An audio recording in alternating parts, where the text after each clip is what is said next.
जय हिंद। नमस्कार दोस्तों, मैं विक्रम एक बार फिर से आप सभी का स्वागत करता हूं आपके अपने चैनल वीके मैथ्स पर। तो आज का जो ये वीडियो है दोस्तों, क्लास 10th की मैथ्स के लिए चैप्टर 2 का पार्ट 4 है, जिसमें हम इसकी एक्सरसाइज 2.2 है उसके क्वेश्चन सोल्व करने वाले हैं। इससे पहले के वीडियो में हमने इसका पहला क्वेश्चन सोल्व किया है, जहां पर हमें बहुपद दिया जाता है और वहां पर हम उसके शून्यकों तथा गुणकों में संबंध की सत्यता की जांच करते हैं। और ये जो वीडियो है इसमें दोस्तों इसका सेकंड क्वेश्चन हम सोल्व करेंगे। इससे पहले के वीडियो अगर आप देखना चाहते हैं तो यहाँ आई बटन पर आपको प्लेलिस्ट का लिंक मिल जाएगा, वहां पर क्लिक करके वो वीडियो आप देख सकते हैं।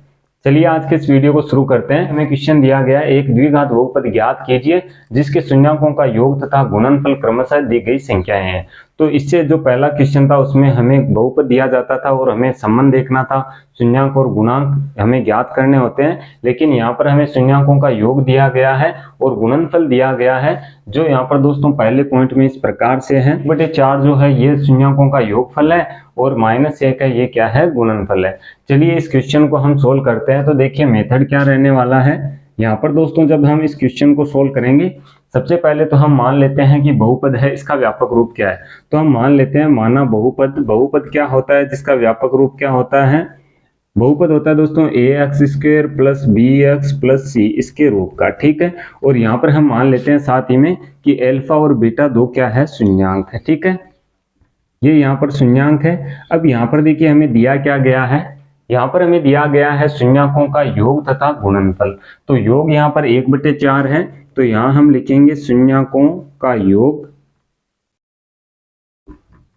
तो शून्यकों का योग दोस्तों क्या होगा, जब हम अल्फा और प्लस बीटा को ऐड करेंगे तो ये इनका योगफल हो जाएगा, जो किसके बराबर होता है, -b/a के। अब यहाँ पर देखिए बहुपद हमें इस रूप में ज्ञात करना है, जो हम किस तरीके से करेंगे, जो हमें यहाँ पर इसका योगफल दिया गया है इससे हम इसकी तुलना करेंगे और b, a और c के मान ज्ञात कर लेंगे और इसमें मान लगा देंगे तो हमें क्या ज्ञात हो जाएगा, बहुपद ज्ञात हो जाएगा। अब यहाँ पर देखिए शून्यकों का योग जो है वो हमें 1/4 दिया गया है, तो इसके बराबर हम 1/4 रखें। तो यहाँ पर दोस्तों देखिए b और a का मान क्या होना चाहिए, ये दोस्तों हमें अपने आप समझ के करना होगा। देखिए किस तरीके से कि यहाँ पर देखिए 1 है तो 1 कब आएगा, माइनस का यहाँ पर चिन्ह है। अगर हम b की जगह मान -1 रखें तो ये 1 प्लस का हो जाएगा, प्लस का 1 है और a का मान कितना होना चाहिए, 4। तो यहाँ से हमें पता चल गया कि b जो है वो यहाँ पर क्या है, -1 है और यहाँ पर जो a है वो कितना है, 4 है, ठीक है। तो ये चीजें हमें क्लियर हो गई हैं। अब यहाँ पर दोस्तों हमें c भी ज्ञात करना होता है बहुपद ज्ञात करने के लिए। तो c देखिए किस तरीके से हम ज्ञात करेंगे। c ज्ञात करने के लिए दोस्तों हमें यहाँ पर शून्यकों का गुणनफल दिया गया है। यहाँ पर देखिए मैं एक क्वेश्चन का मेथड यहाँ पर लिख रहा हूँ, बाकी यहाँ पर हम डायरेक्ट क्वेश्चन को सोल्व करेंगे। शून्यकों का यहाँ पर देखिए गुणनफल हमें क्या दिया गया है, गुणनफल जो है दोस्तों दूसरी संख्या जो यहाँ पर हमें -1 दिया गया है और गुणनफल होता है अल्फा गुणा बीटा, जो किसके बराबर होता है, c/a के। अब यहाँ पर देखिए अल्फा गुणा बीटा अगर हम करते हैं तो ये कितना आना चाहिए, ये आना चाहिए -1। तो -1 दोस्तों कब आएगा, देखिए c का हम क्या मान रखें, जबकि a का मान हमें पहले से ज्ञात है। a हमने यहाँ पर 4 ज्ञात कर लिया है, तो a की जगह तो हम 4 रख देंगे पहले ही, ठीक है। इसके बाद में c का मान क्या होना चाहिए कि इसके बराबर -1 आए। तो अगर हम यहाँ पर -4 रखें c का मान, तो यहाँ पर देखिए 4 का भाग 4 में जाएगा, माइनस का चिन्ह है तो 1 आएगा, 1 किसका होगा, माइनस का होगा। तो इस तरीके से हमने c का भी मान ज्ञात कर लिया है, जो क्या है यहाँ पर -4 है। a यहाँ पर हमारे पास था दोस्तों 4, तो a का मान भी यहाँ पर रख देते हैं 4 और b का मान था हमारे पास -1, तो यहाँ पर हम रख देते हैं b का मान -1। यहाँ पर आप इनका मान क्रम से भी रख सकते हैं, यहाँ पर हमने जिस प्रकार से मान आए हैं उसी तरीके से रखे हैं। अब यहाँ पर दोस्तों हमारे पास a का मान है, b का है, c का है, तो ये बहुपद हम ज्ञात कर सकते हैं।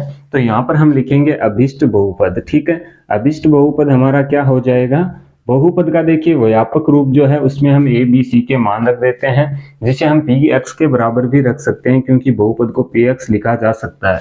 तो यहाँ पर देखिए ax² है, तो a हमारे पास क्या था, 4 था, तो 4x² होगा, ठीक है। इसके बाद में b हम देखें तो b अक्ष है, यानी x के साथ में क्या गुणा हो रहा है, b, और b यहाँ पर हमारा -1 है, तो ये होगा -x, क्योंकि एक अक्ष से गुणा हो जाएगा, अक्ष आएगा। अब प्लस c है, c का मान हमारे पास है -4, तो यहाँ पर हम रखेंगे -4, तो ये हमारा बहुपद हो जाएगा। क्वेश्चन में हमें यही पूछा गया था, एक द्विघात बहुपद ज्ञात कीजिए जिसके शून्यकों का योग तथा गुणनफल क्रमशः दी गई संख्याएं हैं। तो यहाँ पर हमने क्या किया, शून्यकों का योग से हमने तुलना की माइनस बी बटे ए से, और शून्यकों का गुणनफल से हमने तुलना की सी बटे ए से। इस प्रकार से हमने ए, बी और सी तीनों के मान ज्ञात किए और बहुपद के व्यापक रूप में हमने मान रखे, तो ये बहुपद हमें प्राप्त होता है, जो इस प्रकार से 4x² माइनस के x माइनस के 4। तो इस तरीके से दोस्तों जब भी हमें शून्यकों का योग और गुणनफल दिया जाता है तो इस तरीके से हम बहुपद ज्ञात कर सकते हैं। चलिए आगे बढ़ते हैं, इसका सेकेंड पॉइंट हम सोल्व करते हैं। यहाँ पर दोस्तों जो इसका अगला पॉइंट है उसमें हमें दिया गया है स्क्वायर रूट 2 और 1/3। तो यहाँ पर जो योगफल है स्क्वायर रूट 2 है और जो गुणनफल है वो 1/3 है। देखिए किस तरीके से क्वेश्चन होगा। यहाँ पर हमें माना कि बहुपद ax² plus bx plus c के रूप का है और अल्फा और बीटा यहाँ पर क्या है, दो इसके शून्यंक है।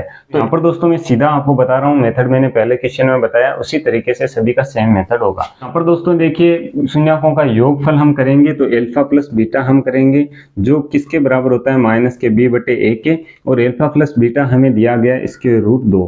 अब यहाँ पर देखिए स्क्वायर रूट 2 हमारे पास कब आएंगे, जब यहाँ पर इसके कोई मान हम रखेंगे। लेकिन यहाँ पर हम a का मान क्या रखें अभी हमें पता नहीं चल रहा है। तो यहाँ पर दोस्तों आपको क्या करना है, जब यहाँ से पता नहीं चल रहा है कि a का मान क्या रखें, तो यहाँ पर हमें गुणनफल का भी संबंध साथ में देखना है। तो अल्फा गुणा बीटा होता है दोस्तों c बटे a। अब देखिए अल्फा गुणा बीटा हमें दिया गया 1/3। तो 1/3 कब आएगा, जब यहाँ पर दोस्तों c का मान हम 1 रखें और a का मान हम 3 रखें, तो यहाँ पर 1/3 आएगा। ठीक है, तो यहाँ पर देखिए a का मान हमने इससे ज्ञात कर लिया है, कितना था, 3 था। अब यहाँ पर देखिए स्क्वायर रूट 2 आना चाहिए जब इसका भाग हम यहाँ पर कोई संख्या रखें उसमें लगाने पर। तो यहाँ पर 3 तो हमें रखना होगा, और अगर स्क्वायर रूट 2 हम यहाँ पर रख दें तो देखिए क्या होगा, 3 से 3 कटेगा, स्क्वायर रूट 2 आएगा। यहाँ पर दोस्तों जो संबंध होता है वो माइनस b बटे a के बराबर होता है, तो यहाँ पर माइनस का चिन्ह भी साथ में आएगा। लेकिन यहाँ पर हमें माइनस नहीं चाहिए क्योंकि प्लस चाहिए, तो यहाँ पर जो b का हम मान रखेंगे उसे भी हमें किस में रखना होगा, माइनस में। तो यहाँ पर देखिए माइनस माइनस प्लस होगा, 3 का भाग 3 में जाएगा, केवल क्या बचेगा, स्क्वायर रूट 2, जो स्क्वायर रूट 2 के बराबर होगा। तो इससे हम कह सकते हैं कि a का मान हमारा क्या था, a हमने 3 रखा, यहाँ पर भी 3 है, तो a का मान 3 हो जाएगा। b यहाँ से क्या होगा, b होगा दोस्तों -3√2। ठीक है, और c यहाँ पर क्या होगा, c हमने रखा था 1, तो c यहाँ पर क्या हो जाएगा, 1। अब यहाँ पर देखिए द्विघात बहुपद होता है जो किस रूप में होता है, इसका व्यापक रूप होता है ax² plus bx plus c। तो यहाँ पर हम a b c के मान लगा देते हैं। a यहाँ पर देखिए क्या है, 3 है, तो 3x², b यहाँ पर है माइनस के 3 स्क्वायर रूट 2, x साथ में आएगा, और c यहाँ पर है 1, तो प्लस के 1। तो ये हमारा क्या हो जाएगा, द्विघात बहुपद हो जाएगा। इस तरीके से द्विघात बहुपद हमें ज्ञात करना है।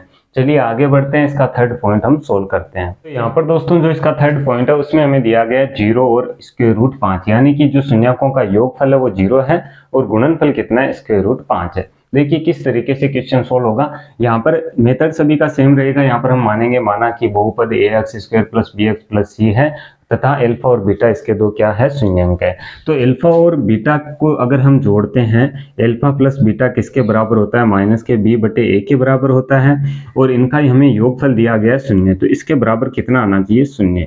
तो 0 दोस्तों देखिए कब आएगा, जब यहाँ पर b का मान हम 0 रखेंगे और a का कुछ भी रखें तो यहाँ पर क्या होना चाहिए, 0 आना चाहिए। तो अगर हम यहाँ पर देखिए 0 रख देते हैं तो ये माइनस का चिन्ह है बाहर b के लिए, और b का मान हमने 0 रखा और यहाँ पर 1 रखें, a का मान पर क्या हो जाएगा, फिर से 0 हो जाएगा। लेकिन इससे हम कंफर्म नहीं है कि यहाँ पर क्या आएगा, a का मान 1 ही आएगा, कुछ भी हो सकता है, क्योंकि 2 का भाग 0 में लगाएंगे 0 आएगा, अगर 5 रखें 5 का भी 0 होगा। तो यहाँ पर हम दूसरा संबंध देखते हैं जो होता है अल्फा गुणा बीटा का संबंध, वो किसके बराबर होता है, c बटे 1 के बराबर होता है। तो अल्फा गुणा बीटा हमें दिया गया स्क्वायर रूट के 5। ठीक है, अब यहाँ पर देखिए स्क्वायर रूट 5 कब आएंगे, जब यहाँ पर दोस्तों c का मान हम स्क्वायर रूट 5 रख दें और a का मान हमने यहाँ पर 1 रखा था और यहाँ पर भी 1 रखें, तो यहाँ पर क्या होगा, स्क्वायर रूट 5 आएगा। तो जो मान हमने रखे हैं वो सही है, क्योंकि इससे सिद्ध होता है। यहाँ पर देखिए a का भाग स्क्वायर रूट 5 में लगाएंगे, स्क्वायर रूट 5 आएगा, a का भाग 0 में लगाएंगे, 0 आएगा। ठीक है, अगर यहाँ पर दोस्तों दूसरी कोई संख्या होती है तो यहाँ पर स्क्वायर रूट 5 नहीं आता है, इसलिए हमने 1 रखा है। चलिए a और b और c के मान हम लिख लेते हैं। a यहाँ पर लिखेंगे, b और c। देखिए तीनों के क्या मान होंगे, a का मान हमने यहाँ पर रखा था 1, तो a का मान तो 1 हो जाएगा। बी हमने यहाँ पर शून्य रखा था तो हमारा यहाँ पर बी शून्य होगा। सी हमने स्क्वायर रूट 5 रखा था तो यहाँ पर भी क्या होगा, स्क्वायर रूट 5 होगा। अब देखिए जो द्विघात बहुपद होता है किसके रूप का होता है, ये होता है दोस्तों A X square plus B X plus C के रूप का। ठीक है, तो यहाँ पर क्या होना चाहिए, ए का मान 1 है, एक्स स्क्वायर के गुणा में 1 रखेंगे, एक्स स्क्वायर ही आएगा, प्लस बी एक्स यहाँ पर है देखिए, तो b का मान तो शून्य है तो शून्य गुणा अक्स हम करेंगे, प्लस c का मान क्या होगा, स्क्वायर रूट 5, जो यहाँ पर प्लस के है। तो यहाँ पर जो बहुपद बनेगा, ये तो पद 0 हो गया है, केवल बचा है हमारे पास X square plus square root 5। तो शून्याकों के योग तथा गुणनफल अगर हमें दिए गए हैं तो बहुपद हम बना सकते हैं। तो मेथड आपको पूरा लिखना है जैसा कि मैंने पहले पॉइंट में बताया है। चलिए आगे बढ़ते हैं, इसका चौथा पॉइंट हम सोल्व करते हैं। तो यहाँ पर दोस्तों इसके चौथे पॉइंट में हमें दोनों का मान एक एक दिया गया है। तो एल्फा प्लस बीटा हमारा क्या होता है, माइनस के बी बटे ए, जिसका मान हमें 1 दिया गया है, एल्फा प्लस बीटा, तो इसका 1 हम रखें। तो यहाँ पर देखिए बी और ए का मान क्या होगा, बी का माइनस का यहाँ पर पहले से है तो यहाँ पर हमें प्लस में चेंज करना होगा, तो यहाँ पर b का मान -1 हम रखेंगे तो प्लस में हो जाएगा। a का मान भी हमें 1 रखना होगा क्योंकि a का भाग 1 में लगाएंगे तभी हमारे पास क्या आएगा, 1 आएगा। तो b का मान, a का मान हमने ज्ञात कर लिया। अब एल्फा गुणा बीटा से हम c का मान भी ज्ञात कर सकते हैं, जो होता है c बटे a के बराबर।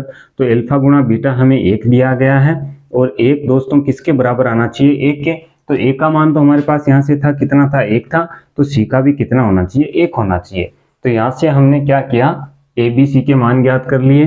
तो ए हमारा 1 था, बी हमारा यहाँ पर दोस्तों -1 था और सी हमारा क्या था, 1 था। देखिए यहाँ से हमने मान फिर से लिखे हैं, मान यहाँ पर क्या था, -1।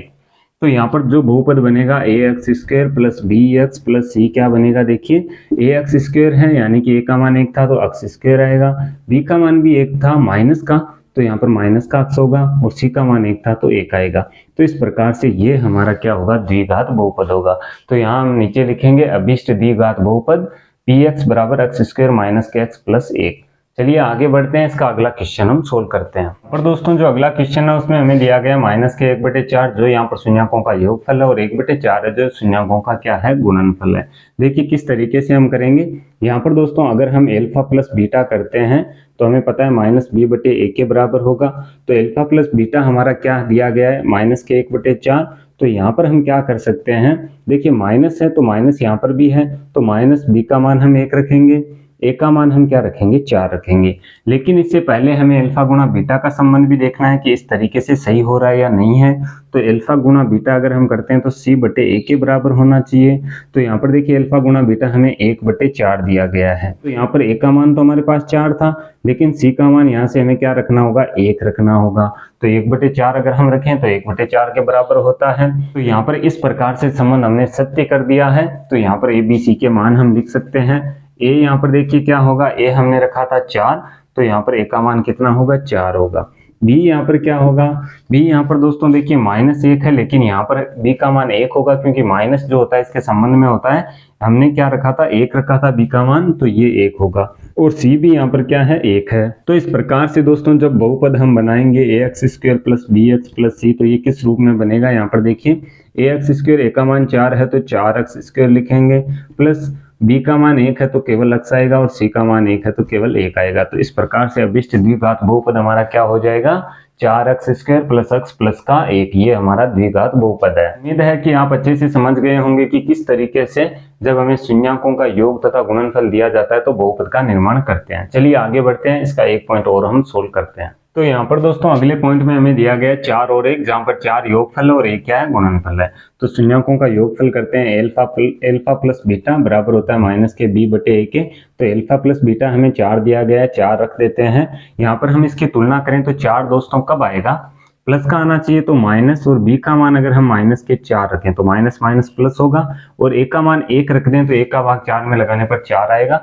लेकिन क्या दूसरा इसका संबंध सत्य है अल्फा गुणा बीटा का, वो भी हम चेक करते हैं, जो होता है सी बटे ए के बराबर, जो हमें यहाँ पर 1 दिया गया है। अब ए का मान हमने यहाँ पर 1 रखा है तो यहाँ पर 1 रखेंगे, और सी में भी कितना आना चाहिए, यहाँ पर देखिए 1 में 1 का भाग लगाएंगे तभी हमारे पास 1 आएगा, तो सी का मान भी यहाँ से 1 होना चाहिए। तो यहाँ पर हमने ए बी सी के मान ज्ञात कर लिए। ए हमारा क्या था, ए यहाँ पर 1 था, बी यहाँ पर दोस्तों क्या था, हमने रखा था माइनस के 4, तो बी हमारा माइनस के 4 होंगे, और सी यहाँ पर क्या था, 1 था तो 1 हम रखेंगे। इसी तरीके से हम बहुपद ज्ञात कर लेंगे। तो A X square plus B X plus C, तो क्या होगा ये बहुपद देखिए ए एक्स स्क्वायर है तो एक्स स्क्वायर आएगा क्योंकि ए का मान 1 है, प्लस बी एक्स है तो बी एक्स यहाँ पर देखिए बी क्या है -4, साथ में एक्स आएगा और सी कितना होगा 1।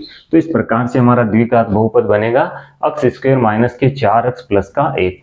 तो इस प्रकार से दोस्तों जो इसका सेकंड क्वेश्चन था एक्सरसाइज 2.2 का, उसमें ये 6 पॉइंट थे जो हमने सोल्व कर दिए हैं। उम्मीद करता हूं कि आपको ये वीडियो पसंद आया होगा। अगर ये वीडियो आपको पसंद आया तो वीडियो को लाइक और शेयर जरूर करें। आगे आने वाली वीडियो देखने के लिए आप इस चैनल को सब्सक्राइब कर सकते हैं। सब्सक्राइब करने के बाद में बेल के आइकन को जरूर प्रेस करें ताकि आगे आने वाली वीडियो की नोटिफिकेशन आपको मिल जाए। मैं मिलता हूं आपसे इसी की नेक्स्ट वीडियो में, तब तक के लिए जय हिंद, जय भारत, वंदे मातरम।